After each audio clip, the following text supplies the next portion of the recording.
नमस्कार दोस्तों, एक बार फिर से स्वागत है आप सभी का अतुल्य आरएस के इस डिजिटल प्लेटफॉर्म पर। तो दोस्तों, हमने शुरू किया था स्कूल व्याख्याता परीक्षा यानी फर्स्ट ग्रेड अध्यापक भर्ती एग्ज़ाम का पेपर फर्स्ट। ये पहला जो पेपर है वो आपका जीके एंड जीएस का होता है और इसमें जो हमने सबसे पहले लिया था भारत के इतिहास को लिया था, क्योंकि आपके सिलेबस में सबसे पहला पार्ट वही आता है। और पिछली क्लास में हमने भारतीय राष्ट्रीय आंदोलन को शुरू कर दिया था। आज हम उसके दूसरे भाग के विषय में बात करने वाले हैं। तो दोस्तों, ये हमारा सिलेबस है जिसे हमने शुरू किया था। हमने ये पहला चैप्टर पूरा कर लिया था, दूसरा भी हमारा पूरा हो गया था। तीसरे के अंदर हम बात कर रहे हैं राइज ऑफ नेशनलिस्ट मूवमेंट। एक लाइन में ही लिखा है इसने, लेकिन दोस्तों इसमें हमें पूरा पढ़ना पड़ेगा और इसके अंदर काफ़ी सारी बातें इंक्लूड होती हैं, जिसमें अपने कांग्रेस के अधिवेशन को भी देखेंगे, स्थापना भी देखेंगे, महात्मा गांधी को देखेंगे और इसी के साथ साथ जो हमारे लीडर्स रहे जैसे वी डी सावरकर है, बंकिम चंद्र, लाल बाल पाल, चंद्रशेखर आज़ाद, भगत सिंह, सुखदेव, इन सभी के विषय में भी हमें चर्चा करनी होगी दोस्तों। तो एक प्रकार से काफ़ी बड़ा चैप्टर ये यहाँ पर हमने शुरू किया है और उम्मीद है कि परीक्षा के अकॉर्डिंग हम इसे पूरा करेंगे दोस्तों। जो प्रश्न आपसे पूछे जा सकते हैं वहीं पर अपने केंद्रित रहने की कोशिश करेंगे, अन्यथा ये इतना बड़ा है कि आप इसको साल भर भी लेकर के चल सकते हैं। तो दोस्तों, मुझे उम्मीद है सारी क्लासेज आपको अच्छे से समझ में आ रही होगी और आप काफ़ी कुछ सीख रहे होंगे। सच में अगर आपको क्लासेज अच्छी लग रही है, आपने कुछ सीखा हो, तो मुझे कमेंट करके ज़रूर बताइएगा दोस्तों, ताकि आपके कमेंट से मुझे एनर्जी मिलती है, इसलिए और एनर्जी के साथ में मैं काम कर सकूं। अगर कोई कमी है, कुछ और आप परिवर्तन चाहते हैं, क्योंकि क्लासेज आपके लिए है तो आपके लिए उसको बदला भी जा सकता है, तो आप प्लीज़ कमेंट करके ज़रूर बताइए कि आपको कैसा लग रहा है। ये फर्स्ट ग्रेड का फर्स्ट पेपर अपने बिल्कुल पूरा करेंगे कि आपको कहीं और जाने की आवश्यकता नहीं है, कुछ और पढ़ने की आवश्यकता भी नहीं है। काफ़ी अच्छा मैटर आपको प्रोवाइड करवाया जा रहा है। एक अनुरोध मैं आपसे करना चाहूँगा, अगर अभी तक आपने टेलीग्राम चैनल को ज्वाइन नहीं किया है तो कर लीजिएगा, क्योंकि वहाँ पर आपको क्लासेस की इन्फॉर्मेशन मिलती रहती है। साथ ही आप हमारे एंड्रॉयड एप्लीकेशन राकेश सर अतुल्य आरएस को भी डाउनलोड कर लीजिएगा। यहाँ पर आपको नेक्स्ट टाइम जो है टेस्ट सीरीज़ होंगी, पीडीएफ्स होंगी और क्लास नोट्स होंगी, वो आपको वहाँ पर प्रोवाइड करवाए जाएंगे। तो चलिएगा शुरू करते हैं क्लास को।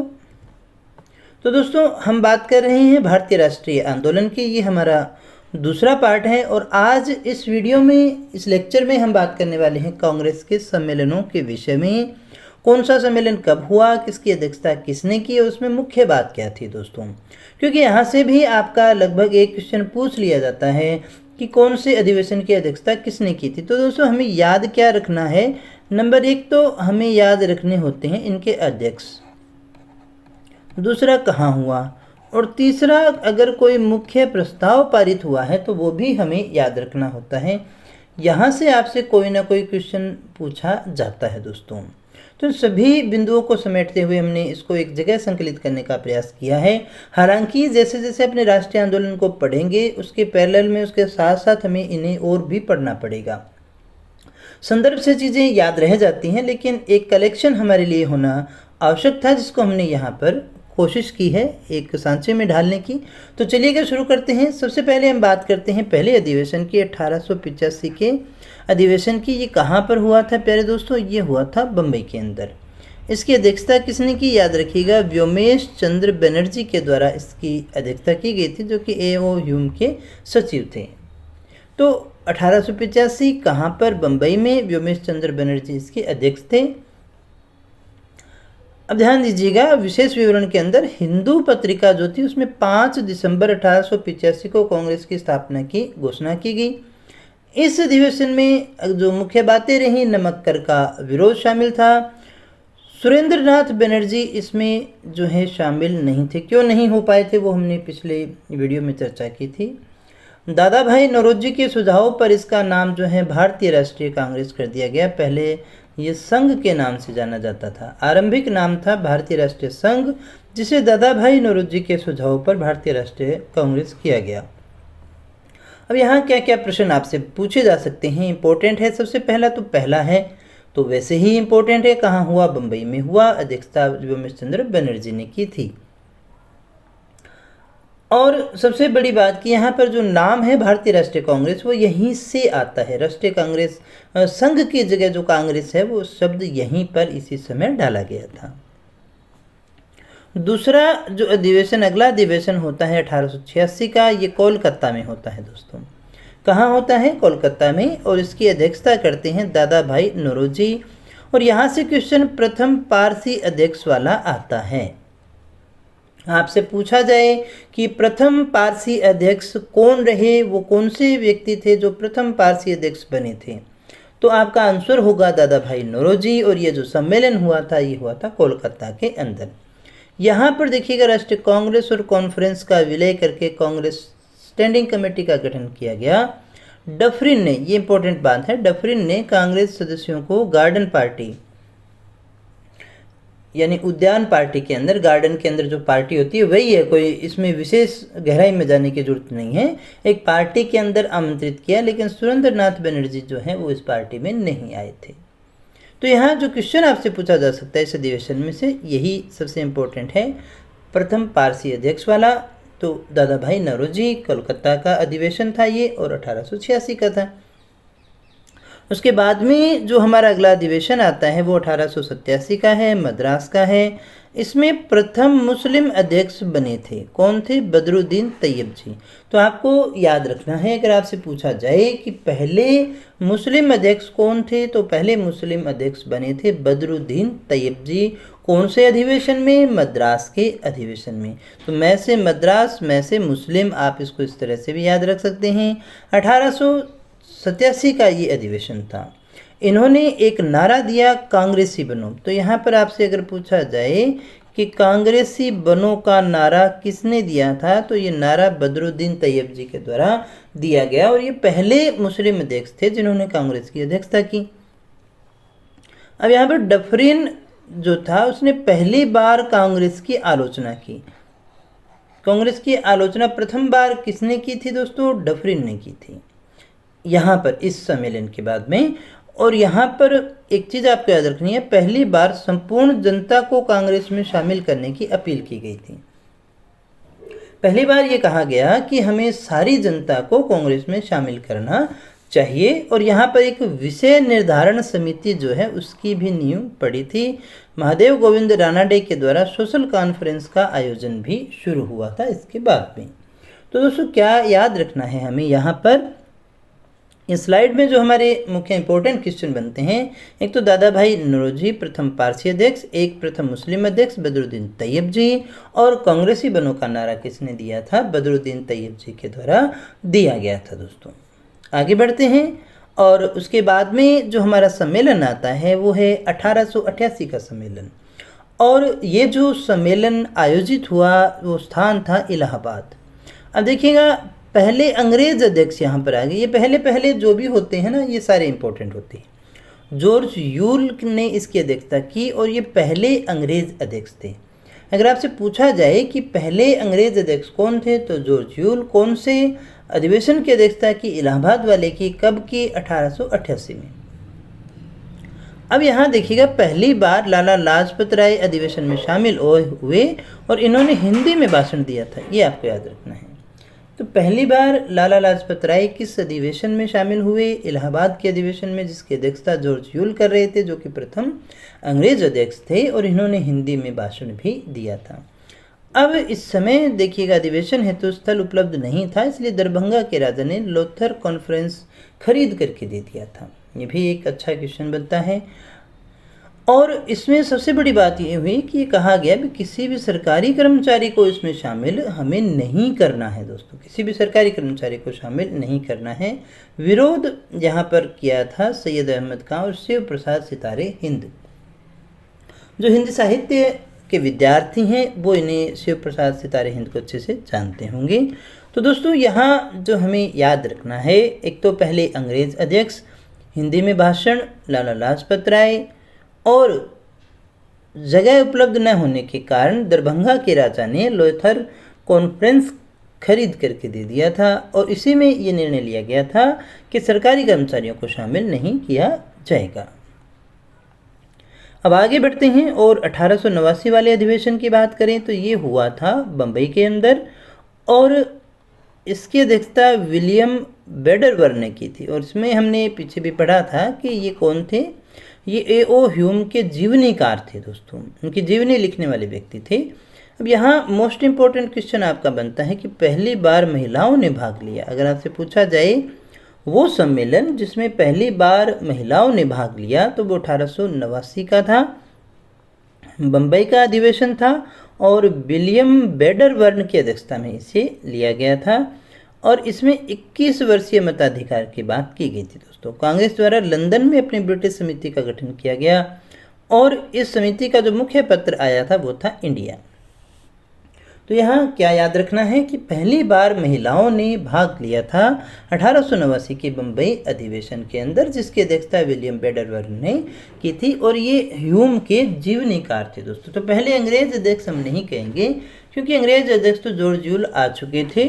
तो आप यहाँ देख पा रहे हैं 1888 और 89 दोनों ही अधिवेशन के अंदर आपको अंग्रेज देखने को मिल रही हैं दोस्तों। फिर हम बात करें 1890 के अधिवेशन की, तो ये हुआ था कलकत्ता में और इसकी अध्यक्षता की थी फिरोज शाह मेहता ने।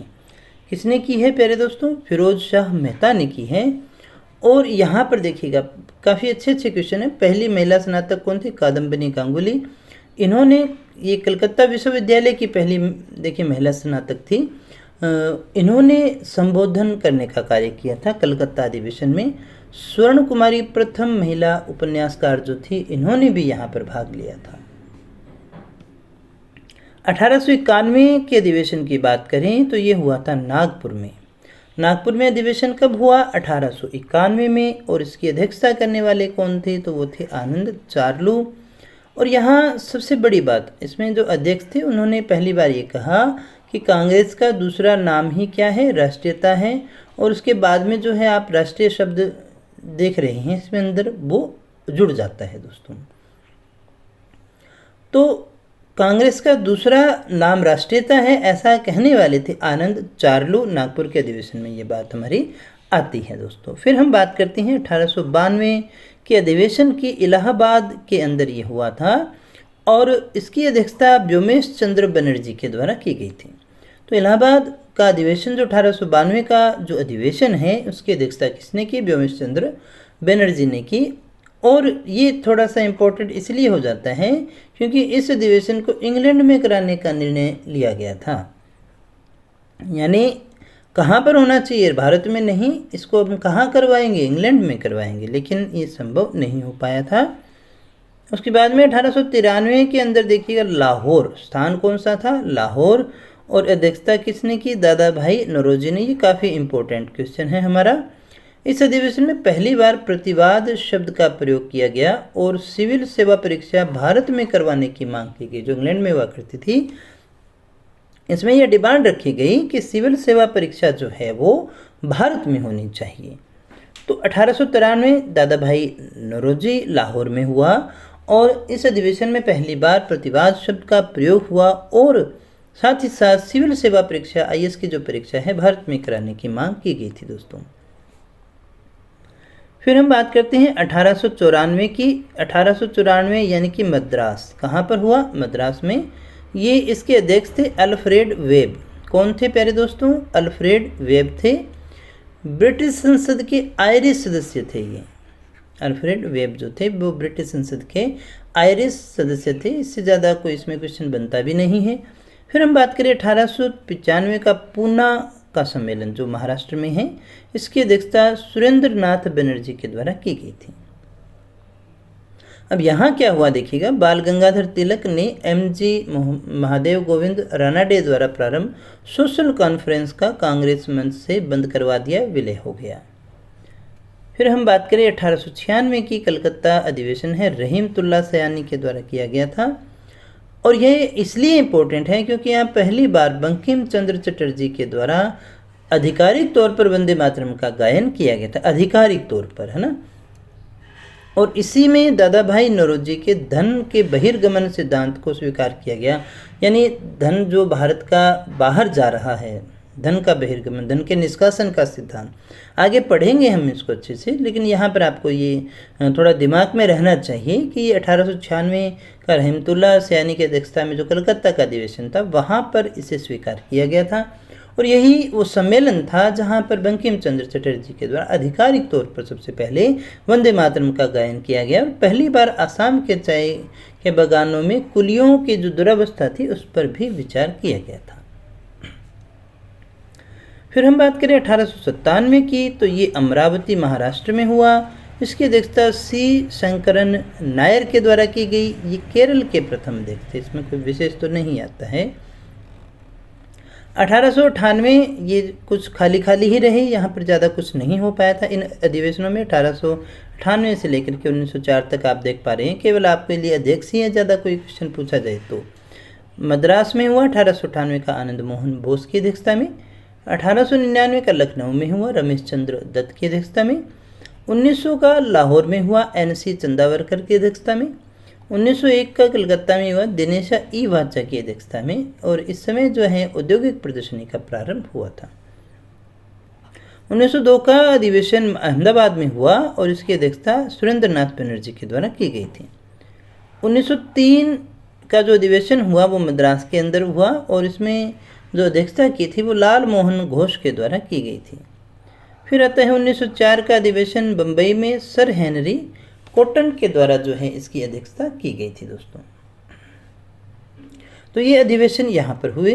और इसके बाद में 1905 बंगाल विभाजन वाला, इस समय की जो मुख्य घटना थी वो थी बंगाल विभाजन। तो यहाँ जो अधिवेशन हुआ वो हुआ था बनारस में 1905 का। इसकी अध्यक्षता गोपाल कृष्ण गोखले ने की। गोखले को विपक्ष का नेता की उपाधि भी दी गई थी। ऑस्ट्रेलिया व कनाडा की तर्ज पर भारत के स्वशासन पर प्रथम बार मांग की गई। ये क्वेश्चन बहुत इंपॉर्टेंट है। भारत के स्वशासन पर पहली बार मांग की गई थी। बंगाल विभाजन और कर्जन की प्रतिक्रियावादी जो नीति है उसकी आलोचना की गई। और लाला लाजपत राय ने पहली बार कांग्रेस के मंच से सत्याग्रह को अपनाने का सुझाव दिया था लाला लाजपत राय ने। 1906 के अंदर कलकत्ता के अंदर दादा भाई नौरोजी की अध्यक्षता में सम्मेलन हुआ और पहली बार स्वराज्य या स्वशासन शब्द का प्रयोग दादा भाई नौरोजी के द्वारा किया गया था। ये क्वेश्चन बहुत बार आ जाता है। प्रथम बार स्वराज्य या स्वशासन शब्द का प्रयोग किसने प्रयोग किया, तो दादा भाई नौरोजी के द्वारा किया गया था कलकत्ता के अधिवेशन में। इसमें राष्ट्रीय शिक्षा संबंधी प्रस्ताव स्वीकार किया गया। स्वदेशी और बहिष्कार आंदोलन को, क्योंकि उस समय देखिएगा बंगाल का विभाजन हो चुका था, स्वदेशी आंदोलन चल पड़ा था जिसमें स्वदेशी अपनाओ और विदेशियों का बहिष्कार करो, ये आंदोलन चल रहा था। तो उसको राजनीतिक हथियार के रूप में अपनाने का विचार इस अधिवेशन में किया गया था। फिर हम बात करते हैं 1907 का सूरत अधिवेशन। सूरत गुजरात में है, रास बिहारी बोस की अध्यक्षता में हुआ और ये इसलिए जाना जाता है क्योंकि इसे अपने सूरत विभाजन के नाम से भी जानते हैं, क्योंकि इस समय देखिएगा जो कांग्रेस थी उसका विभाजन हो जाता है।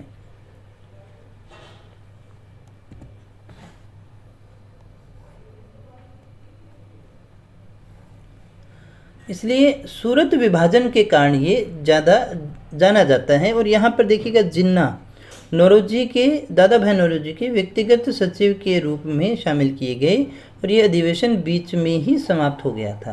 अभी नेक्स्ट क्लास में अपने देखिएगा नेक्स्ट क्लास के अंदर हमारा यहाँ तक मैटर हो जाएगा, तब अपने सूरत का जो विभाजन है उसको भी अच्छे से पढ़ेंगे, किस प्रकार से हुआ, क्या इसमें कारण जो है रहे थे।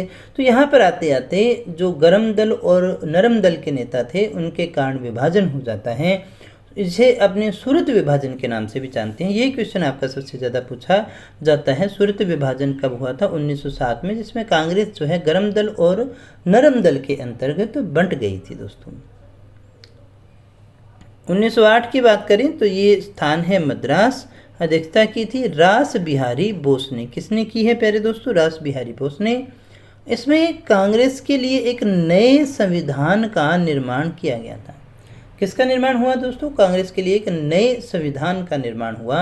इसकी अध्यक्षता रास बिहारी बोस ने की थी। स्थान था मद्रास 1908 के अंदर।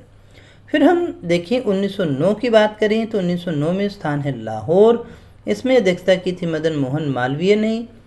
इसमें देखिएगा ब्रिटिश सरकार ने 1909 में जो पृथक निर्वाचन प्रणाली की बात की उसका विरोध इनके द्वारा किया गया था। 1910 में फिर देखिएगा सर विलियम वेडरबर्न आ जाते हैं, यहाँ कुछ नहीं हुआ है ना, कोई विशेष बात नहीं है। 1911 काफ़ी इम्पोर्टेंट है, कलकत्ता विशन नारायण दर की अध्यक्षता में हुआ।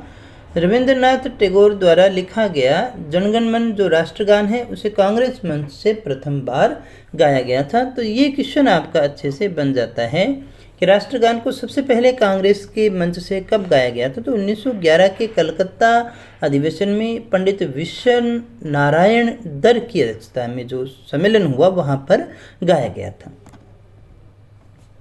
फिर हम बात करें 1912 के अधिवेशन की, बांकीपुर पटना में हुआ, रंगनाथ नरसिंह मुधोलकर की अध्यक्षता में ये हुआ था। अब यहाँ जो इम्पोर्टेंट है, A.O. ह्यूम को प्रथम सचिव जो थे इन्हें कांग्रेस का पिता घोषित किया गया था। ये यहाँ पर अगर कोई अच्छा क्वेश्चन बने तो 1912 वाले में बनता है। अब देखो अंग्रेजों की दया दृष्टि पे चल रहे थे ना, अगर हम अचानक से उनका विरोध कर देते तो फिर शायद ये संस्थाएं रहने ही नहीं देते, ख़त्म कर देते। तो इसलिए एक साथ उनकी थोड़ा बहुत नानुकर करते हुए, मान मनुहार करते हुए, नानुकर मान मनुहार दोनों कार्य साथ में करते हुए, उनको एक प्रकार से राजी रखते हुए धीरे धीरे हम आगे से आगे राष्ट्रीय आंदोलन को बढ़ाते रहे थे। वो परिस्थितियों के हिसाब से होती है सारी की सारी चीज़ें। तो 1913, क्योंकि आज के समय में हम बैठ कर के पिछली घटनाओं का जो आकलन करते हैं वो करना बहुत आसान होता है, क्योंकि हमारे सामने परिस्थितियां नहीं हैं। जो व्यक्ति उस परिस्थिति में है, उस समय की बात है, उस समय किस प्रकार के डिसीजन हुए, क्या काम हुए, वो हम उस समय तक हम नहीं पहुंच सकते हैं ना। जैसे हमारे परिवार में भी ऐसा हो जाता है कि हमारे वो दादा ने फलाना ने ऐसा किया था, हम होते तो ऐसा करते, वो तो चलता रहता है। ये उन परिस्थितियों के हिसाब से उन्होंने क्या किया, A.O. ह्यूम को कांग्रेस का पिता घोषित किया था। ये क्वेश्चन हमारा बहुत अच्छा बन जाता है। कराची की बात करें 1913 के अंदर अध्यक्ष थे नवाब सैयद मोहम्मद बहादुर। इसमें कांग्रेस के एक दल को इंग्लैंड भेजने का निर्णय लिया गया, जिसमें जिन्ना, भूपेंद्र नाथ बसु और लाला लाजपत राय शामिल थे। आपसे पूछा जाए कांग्रेस के एक दल को इंग्लैंड भेजने का निर्णय लिया गया कब, कौन से अधिवेशन में? 1913 के अधिवेशन में। 1914 के अधिवेशन की बात करें तो ये मद्रास में हुआ। इसके अध्यक्ष थे भूपेंद्र नाथ बसु। प्रथम विश्व युद्ध के पक्ष में कांग्रेस ने यहाँ पर देखिएगा प्रस्ताव पारित किया था 1914, और ये उम्मीद थी कि हम इनका समर्थन करेंगे तो ये हमारी मांगें मान लेंगे और हमें स्वराज की प्राप्ति हो जाएगी। एक प्रकार से स्वराज की मांग इनके द्वारा की गई थी। और ये पहला अवसर था जब किसी प्रांत का गवर्नर, मद्रास का गवर्नर लॉर्ड पेटलैंड यहाँ पर उपस्थित था। एक पहली कंडीशन थी जब किसी प्रांत का गवर्नर जो है सम्मेलन में आता है। कौन सा गवर्नर आया? मद्रास का गवर्नर। नाम क्या था? लॉर्ड पेटलैंड था। फिर उसके बाद में 1915 के अधिवेशन की बात करें तो बम्बई SP सिन्हा की अध्यक्षता में हुआ। बम्बई के गवर्नर ने यहाँ भाषण भी दिया था। गर्मपंथियों को मिलाने का निर्णय लिया गया था। इसमें लॉर्ड वेलिंगटन ने भी भाग लिया था। तो निर्णय लिया गया, देखिए गर्मपंथियों को साथ में, देखिए विभाजन तो हो गया था 1907 में, मिलाने का जो निर्णय है वो यहाँ पर लिया गया। और 1916 के अधिवेशन में विलय हो भी गया। ये देखिएगा नरम दल और गर्म दल में समझौता हो जाता है। लखनऊ का है, अंबिका चंद मजूमदार इसने इनकी अध्यक्षता की थी। कांग्रेस और मुस्लिम लीग में भी यहाँ पर समझौता हुआ, जिसे लखनऊ समझौता के नाम से जानते हैं। और इसमें मुस्लिम लीग के लिए पृथक निर्वाचन जो है उसे स्वीकार कर लिया गया था, जिसे लखनऊ पैक्ट या लखनऊ समझौता कहते हैं। उसका मदन मोहन मालवीय के द्वारा विरोध भी प्रकट किया गया था। इसी में बाल गंगाधर तिलक ने स्वराज्य मेरा जन्मसिद्ध अधिकार है का नारा दिया था। अब आपसे पूछा जाए, बहुत अच्छे अच्छे प्रश्न है यहाँ से, आपसे पूछा जाए कि स्वराज्य मेरा जन्मसिद्ध अधिकार है का नारा किसने दिया? बाल गंगाधर तिलक ने दिया, ये तो हम बता देंगे। लेकिन आपसे पूछा जाए किस सम्मेलन में, तो 1916 का है। कौन सा? लखनऊ का। अध्यक्षता अंबिका चंद मजूमदार के द्वारा की गई थी। यहाँ सबसे इम्पोर्टेंट बात है कि गर्म दल और नरम दल में समझौता 1916 में हुआ। कांग्रेस और मुस्लिम लीग में समझौता 1916 में हुआ, जिसे लखनऊ पैक्ट कहते हैं। और मुस्लिम लीग के लिए पृथक निर्वाचक स्वीकार कर लिया गया। इस लखनऊ पैक्ट यानी लखनऊ समझौते का, जो मुस्लिम लीग के साथ में कांग्रेस का समझौता है, इसका विरोध करने का कार्य जो किया था वो मदन मोहन मालवीय के द्वारा किया गया था। इसके बाद में दोस्तों हम बात करते हैं 1917 के अधिवेशन की। तो ये हुआ था कोलकाता में। इसकी अध्यक्षता की थी एनी बेसेंट ने। और यहाँ पर बहुत अच्छा क्वेश्चन हमारे पास में बन जाता है कि प्रथम विदेशी महिला के द्वारा ये अध्यक्षता की गई थी। और इसमें सर्वप्रथम देखिए तिरंगे झंडे को अपनाया गया है। तो सबसे पहले तिरंगे झंडे को कब अपनाया गया? कलकत्ता 1917 के अधिवेशन में। 1917 कलकत्ता के अधिवेशन की अध्यक्षता किसने की? एनी बेसेंट ने की, जो प्रथम विदेशी महिला के नाम से जानी जाती है। फिर हम बात करते हैं 1918 के अधिवेशन की, दिल्ली में हुआ, पंडित मदन मोहन मालवीय की अध्यक्षता में हुआ। यहाँ देखिएगा सुरेंद्र नाथ बनर्जी सहित अनेक नरमपंथियों ने त्यागपत्र दिया। इसी अधिवेशन में हिंदी भाषा के प्रयोग पर जोर दिया गया।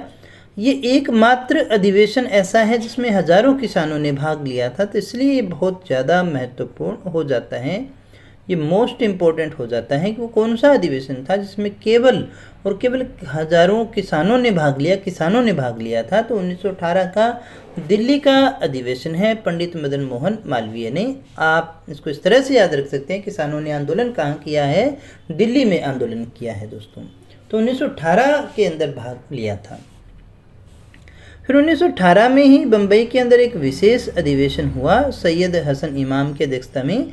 और ये पहला विशेष अधिवेशन जो था, रोलेट एक्ट जो आ रहा था उसके ऊपर विचार विमर्श करने के लिए बुलाया गया था। और इसी अधिवेशन में मौलिक अधिकारों की मांग की गई थी। दोस्तों ऐसे क्वेश्चन बहुत बार आते हैं। तो पहला अधिवेशन जिसे रोलेट एक्ट के पर विचार करने के लिए बुलाया गया था, ये विशेष अधिवेशन था 1918 का। मुंबई में इसे आयोजित किया गया था, सैयद हसन इमाम के द्वारा इसकी अध्यक्षता की गई थी। और इसमें देखिएगा मौलिक अधिकारों की मांग भी उठाई जा रही है। फिर 1919 में देखिएगा जलियांवाला कांड हो गया था, इसलिए अमृतसर में हुआ। पंडित मोतीलाल नेहरू ने इसकी अध्यक्षता की थी। और जलियांवाला बाग हत्याकांड की आलोचना जो है इसके द्वारा की गई थी दोस्तों। खिलाफत आंदोलन का समर्थन हुआ, जलियांवाला बाग कांड की आलोचना हुई। 1920 में नागपुर में वीर राघवाचारी की अध्यक्षता में एक सम्मेलन हुआ, जिसमें असहयोग आंदोलन का प्रस्ताव अनुमोदित किया गया और नेतृत्व गांधी जी को सौंपा गया, जहां से आंदोलन का प्रारंभ होता है कांग्रेस के साथ में मिलकर के गांधी जी का। तो यहाँ से हम उसको शुरू करते हैं। असहयोग आंदोलन का प्रस्ताव अनुमोदित किया गया और नेतृत्व जो है सहयोग आंदोलन का गांधी जी को सौंपा गया। और पहली बार भाषाई आधार पर प्रांतों में विभाजन की बात की गई थी, हिंदी भाषा को हमारी संपर्क भाषा बनाया जाए, ऐसा विचार इस सम्मेलन में रखा गया था। 1920 का विशेष अधिवेशन हुआ था कलकत्ता में, लाला लाजपत राय ने इसकी अध्यक्षता की। असहयोग आंदोलन कांग्रेस मंच से पारित हो गया। अब देखिएगा प्रस्ताव अनुमोदित कब हो रहा है? नागपुर के अधिवेशन में। और पारित जो है वो कब हो गया? असहयोग आंदोलन कांग्रेस मंच से प्रस्ताव रखा गया और पारित हो गया था। यहाँ पर प्रारंभ से लाला लाजपत राय ने कांग्रेस के संदर्भ में कहा, यह लॉर्ड डफरिन के दिमाग की उपज है। प्रथम बार हम ऐसा कह सकते हैं, प्रथम बार ऐसा इनके द्वारा कहा गया है। 1921 की अगर हम बात करें तो अहमदाबाद गुजरात के अंदर ये सम्मेलन हुआ। हकीम अजमल खां इसकी अध्यक्षता करने वाले व्यक्ति थे और ये प्रथम कार्यकारी अध्यक्ष भी रहे। कार्यकारी कब होता है? मुख्य अध्यक्ष जो हो वो सीट पर नहीं है तब। तो CR दास, चितरंजन दास जेल में बंद थे, इसी कारण हकीम अजमल खां को अध्यक्ष बनाया गया था। इसी अधिवेशन में सांप्रदायिक एकता, पूर्ण मद्य निषेधता, अस्पृश्यता उन्मूलन के लिए जन समर्थन का अनुरोध भी किया गया था। 1922 में गया बिहार में सम्मेलन हुआ CR दास की अध्यक्षता में, इसमें स्वराज्य पार्टी की स्थापना हुई।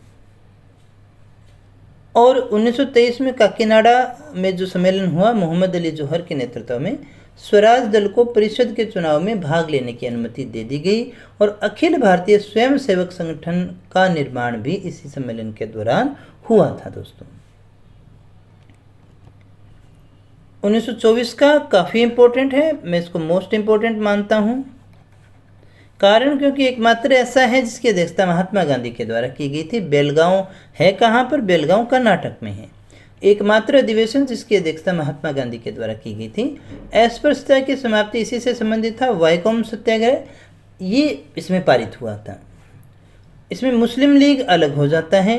इस अधिवेशन में गांधी और दास का एक पैक्ट होता है जिसको स्वीकृति मिलती है, जिसके अनुसार स्वराज पार्टी काउंसिल में प्रवेश लेकर सरकारी नीतियों का विरोध करेगी। जिसे हमने पीछे की स्लाइड में देखा था कि स्वराज पार्टी बनती है, स्वराज पार्टी जो है वो काउंसिल में प्रवेश लेगी और सरकार की नीतियों का विरोध करेगी। ये जो समझौता है यहाँ पर पारित होता है। 1925 का अधिवेशन कांग्रेस में कानपुर में हुआ। इसकी अध्यक्षता सरोजिनी नायडू ने की। अब प्रथम महिला नहीं, प्रथम भारतीय महिला अध्यक्ष थी। तो यहाँ से प्रश्न को ध्यान में रखिएगा, प्रथम भारतीय महिला अध्यक्ष की बात करें तो सरोजिनी नायडू होगा। इन्होंने हिंदी को राष्ट्रभाषा के रूप में प्रयोग किया। हसरत मोहरानी ने प्रथम बार पूर्ण स्वराज्य का प्रस्ताव रखा लेकिन पारित नहीं हो पाया। ध्वजा वंदन विजयी विश्व तिरंगा प्यारा, ये श्यामलाल गुप्त के द्वारा इसमें गाया गया था। तो काफ़ी बड़े अच्छे क्वेश्चन यहाँ से बनते हैं। हिंदी को राष्ट्रभाषा के रूप में प्रयोग किया गया था कानपुर 1925 के अधिवेशन में, और प्रथम बार पूर्ण स्वराज्य का प्रस्ताव रखा गया, पारित नहीं हो पाया, एक अलग बात है। ध्वजा वंदन विजय विश्व तिरंगा प्यारा श्यामलाल गुप्त ने इस समय गाया था। सरोजिनी नायडू जो थी प्रथम बार भारतीय महिला अध्यक्ष इसकी बनी थी। फिर हम बात करें 1926 का सम्मेलन गुवाहाटी में हुआ श्रीनिवास अयंगर की अध्यक्षता में। इसमें देखिए स्वराजवादियों और राष्ट्रवादियों का आपस में मेल हुआ। कांग्रेस नेताओं को खादी पहनना अनिवार्य कर दिया गया। अब आपसे पूछा जाए वो कौन सा अधिवेशन था जिसमें कांग्रेसियों के लिए खादी पहनना अनिवार्य हुआ, तो गुवाहाटी में हुआ। 1927 का स्थान है मद्रास। Doctor M.A. अंसारी की अध्यक्षता में होता है। साइमन कमीशन के बहिष्कार का नारा साइमन गो बैक का नारा दिया गया, ये पारित हुआ। कांग्रेस ने प्रथम बार पूर्ण स्वाधीनता को अपना लक्ष्य बनाया। ये मोस्ट इंपॉर्टेंट है कि 1927 का जो अधिवेशन था उसमें पूर्ण स्वाधीनता को लक्ष्य बनाया गया और नेहरू के आग्रह पर प्रथम बार स्वतंत्रता प्रस्ताव पारित हो गया। 1928 का ये भी काफ़ी इंपॉर्टेंट है, कलकत्ता मोतीलाल नेहरू की अध्यक्षता में। इसमें कांग्रेस में एक विदेश विभाग की स्थापना की गई। अखिल भारतीय युवा कांग्रेस का गठन किया गया। नेहरू रिपोर्ट जो थी उसका प्रस्ताव पारित किया गया। 31 दिसंबर 1930 तक लागू नहीं होने पर अहिंसक आंदोलन की चेतावनी भी दी गई थी, ये बात भी इसमें थी। और भारतीय रियासतों में उत्तरदायी शासन की मांग, ये भी काफ़ी अच्छे क्वेश्चन बनते हैं। ये दोनों 27 का और 28 का जो है काफ़ी इंपॉर्टेंट है, उसे अच्छे से समझ करके जाइएगा दोस्तों। इसके बाद में 1929 का अधिवेशन आता है लाहौर में पंडित जवाहरलाल नेहरू की अध्यक्षता में। यहाँ पर पूर्ण स्वराज्य का प्रस्ताव पारित हो जाता है। 26 जनवरी को स्वतंत्रता दिवस मनाने का निर्णय रावी के तट पर होता है। सभी ने अवज्ञा आंदोलन दांडी मार्च प्रारंभ करने की अनुमति दी जाती है। डेमोक्रेटिक पार्टी का गठन किया जाता है। तो दांडी मार्च की अनुमति यहाँ इस सम्मेलन से होती है, लाहौर अधिवेशन से। फिर हम बात करें 1931 की, तो कराची वल्लभ भाई पटेल की अध्यक्षता में हुआ। कांग्रेस ने घोषणा पत्र में मूल अधिकारों की मांग शामिल की। घोषणा पत्र में ना इसका प्रारूप जो है मूल अधिकारों का नेहरू जी के द्वारा तैयार किया गया था। गांधी इरविन जो पैक्ट हुआ था, समझौता हुआ था, उसको इसमें स्वीकृति दी गई, मान्यता दी गई, जिसे दिल्ली समझौते के नाम से भी हम जानते हैं। 1932 में जो सम्मेलन हुआ वो दिल्ली में हुआ। अमृत रणछोड़ दास की अध्यक्षता में। मदन मोहन मालवीय को अध्यक्ष बनाया गया था, लेकिन जेल में होने के कारण रणछोड़ दास को कार्यकारी अध्यक्ष बनाया गया। तो ये कार्यकारी थे, ये भी याद रखिएगा। 1933 में कलकत्ता में नलिनी सेन गुप्ता की अध्यक्षता में इसमें हरिजन सेवक संघ का निर्माण हुआ। हरिजन पत्रिका प्रारंभ हुई। यूरोपीय किंतु भारतीय मूल की ये विदेशी पहली महिला अध्यक्ष थी। यूरोपीय NRI अपने कह सकते हैं ना, यूरोपीय लेकिन भारतीय मूल की ये पहली विदेशी महिला अध्यक्ष बनी थी, नलिनी सेन गुप्ता। 1934 स्थान बम्बई डॉक्टर राजेंद्र प्रसाद की अध्यक्षता में हुआ। इसमें कांग्रेस समाजवादी पार्टी का गठन हुआ और निर्वाचित सदस्यों के लिए सर्वमताधिकार हुआ था दोस्तों। 1936 में लखनऊ में हुआ। नेहरू जी ने अध्यक्षता की और कांग्रेस का लक्ष्य समाजवाद को निर्धारित कर दिया गया। नेहरू जी ने अपने भाषण में भी कहा कि हाँ, मैं समाजवादी हूँ, मेरा लक्ष्य समाजवाद है। तो समाजवाद का जो शब्द है वो आया था 1936 के लखनऊ अधिवेशन से, नेहरू जी द्वारा लाया गया, इसको याद रखना। और कांग्रेस का लक्ष्य समाजवाद को ही निर्धारित कर दिया गया था। 1937 में फैजपुर बंगाल में नेहरू की अध्यक्षता में हुआ। प्रथम बार एक गांव में होने वाला अधिवेशन है ये, फैजपुर बंगाल में। इतना ही है इसमें। 1938 में हरिपुरा में हुआ, ये काफ़ी बार आ जाता है। सुभाष चंद्र बोस ने इसकी अध्यक्षता की थी। 15 सदस्यीय राष्ट्रीय योजना समिति का गठन हुआ। अध्यक्ष नेहरू ने झंडा गीत को स्वीकृति दी थी। ये 1939 में त्रिपुरी वाला भी काफ़ी इंपॉर्टेंट है। सुभाष चंद्र बोस को अध्यक्ष बनाया गया था। अध्यक्ष पद हेतु इसमें पहली बार थोड़ा झगड़ा हो गया, इसलिए मतदान भी हो गया। सुभाष चंद्र बोस अध्यक्ष चुने गए, किंतु कुछ समय बाद बोस ने त्याग पत्र दे दिया और डॉक्टर राजेंद्र प्रसाद को अध्यक्ष बनाया गया था। बोस ने फॉरवर्ड ब्लॉक का गठन इसके बाद में किया था। दोस्तों ये त्रिपुरा तक पहुंचेंगे तब वहाँ भी पढ़ेंगे अपने। त्रिपुरी मध्य प्रदेश में है, ये याद रखिएगा। यहाँ अध्यक्ष पद को लेकर के विवाद हुआ, वोटिंग भी हुई। सुभाष चंद्र बोस इसमें जीत गए, लेकिन पट्टाभी सीतारमैया को बनाना चाहते थे, लेकिन बना कौन? बन गए डॉक्टर राजेंद्र प्रसाद। बोस ने फॉरवर्ड ब्लॉक, सुभाष चंद्र बोस ने इसके बाद में फॉरवर्ड ब्लॉक का गठन किया था। फिर हम बात करें 1940 में, तो रामगढ़ महाराष्ट्र में हुआ था। मौलाना अब्दुल कलाम आज़ाद की अध्यक्षता में भारत छोड़ो आंदोलन का प्रस्ताव प्रारूप मोहम्मद अबुल कलाम आज़ाद के द्वारा बनाया गया था, ये याद रखिएगा। भारत छोड़ो आंदोलन के कारण कांग्रेस को गैर कानूनी घोषित किया गया था। इसके बाद में दोस्तों 1940 के अधिवेशन के बाद में 1941 से 45 तक कोई अधिवेशन नहीं हुआ। अबुल कलाम आज़ाद जो थे वो अध्यक्ष बने रहे। 1946 में मेरठ में हुआ। अब तो हम आज़ादी के नज़दीक पहुंच चुके हैं ना। जेबी कृपलानी स्वतंत्रता के समय अध्यक्ष थे। ये क्वेश्चन कई बार पूछा गया है। स्वराज्य संबंधी अगस्त प्रस्ताव पारित हुआ। नवंबर 1947 में कृपलानी ने त्याग पत्र दे दिया, जिसके बाद में राजेंद्र प्रसाद अध्यक्ष बने थे। 1948 में जो अधिवेशन हुआ राजस्थान में हुआ, इसलिए इम्पोर्टेंट है। डॉक्टर पट्टाभी सीतारमैया की अध्यक्षता में स्वतंत्रता के बाद पहला अधिवेशन था। अधिवेशन की कार्यवाही वंदे मातरम और राष्ट्रगान के साथ में प्रारंभ होती है दोस्तों। तो दोस्तों ये कांग्रेस के वो अधिवेशन थे जो हमें जानने आवश्यक थे। सभी जरूरी बातें हमने अच्छे से डिस्कस कर ली हैं। मुझे उम्मीद है आप सभी इसको अच्छे से समझ गए होंगे दोस्तों। तो दोस्तों आज के लिए इतना ही। इस वीडियो में हम इतने ही डिस्कस करेंगे। नेक्स्ट वीडियो में हम जो हमारा रेगुलर आगे का सिलेबस है, जैसे जो हमने पढ़ा था 1885 से 1905, 1905 से 1919, 1919 से 1947 वाले को हम अध्ययन करेंगे। सबसे पहले जो नरमपंथी है, उदारपंथियों की बात अपने नेक्स्ट वीडियो में करेंगे। तो दोस्तों मिलते हैं नेक्स्ट वीडियो में कुछ और नई जानकारी के साथ, कुछ और नए तथ्यों के साथ। तब तक यूँ ही आप हमारे साथ में बने रहिएगा, सीखते रहिएगा। बहुत बहुत धन्यवाद।